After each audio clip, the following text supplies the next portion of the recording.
আজকে আপনাদের সাথে ভাগ করে নিচ্ছি খুবই হেলদি একটা ব্রেকফাস্ট রেসিপি।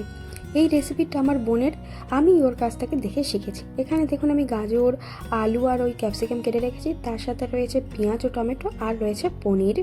কড়াইতে 1 টেবিল চামচ পরিমাণ মতো সর্ষের তেল গরম করে তাতে আমি দিয়ে দিচ্ছি জিরে। জিরেটা দেওয়ার পর একটু নাড়ানো হয়ে যাবার পরে আমি এখানে দিয়ে দিচ্ছি কেটে রাখা সবজিগুলো। খুব ছোট ছোট করে আমি সবজিগুলো এখানে কেটে রেখেছি। এবার আমি এখানে দিয়ে দিচ্ছি লবণ আর হলুদ গুঁড়ো। তার সাথে আমি এখানে দিয়ে দিচ্ছি ধনে গুঁড়ো। দিয়ে এটাকে খুব সুন্দর করে আমি একটু হালকা তরকারির মতো করে নেব। এটাকে আমি প্রথমে দেখুন খুব ভালো করে ভেজে নিচ্ছি।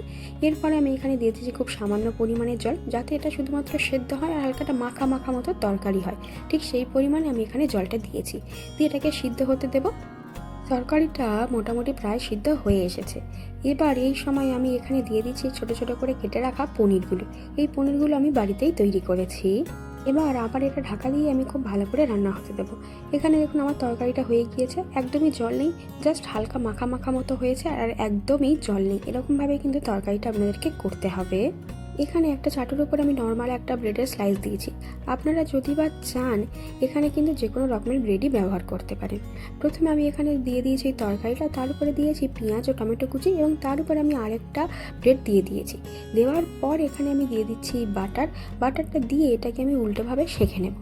এরকমভাবে এদিকটা আমি খুব ভালো করে সেঁকে নেব এবং ওদিকটা শাঁকা হয়ে গেলে এখানে আমি আবার দিয়ে দেবো একটু বাটারটা দেওয়ার পর এটাকে আমি আবার উল্টে দেবো। দিয়ে এদিক ওদিক করে আমি খুব ভালো করে জিনিসটাকে সেঁকে নেব। আমি একটু এটাকে কড়া করে ভাজছি, কারণ আমার এরমভাবে খেতেই ভালো লাগে। এবার এটাকে যেমন পারেন তেমনভাবে সাজিয়ে কিন্তু এটা সার্ভ করতে পারেন। পেঁয়াজ ও টমেটোর সাথে আপনারা কাঁচা লঙ্কাও দিতে পারেন। কিয়া যেহেতু খাবে ওই জন্য আমি দিইনি। তার সাথে আমি এখানে নিয়ে নিয়েছি কফির সাথে এই টোস্ট। আহা, কি দারুণ স্বাদ! আজকের ভিডিওটা এখানেই শেষ করছি।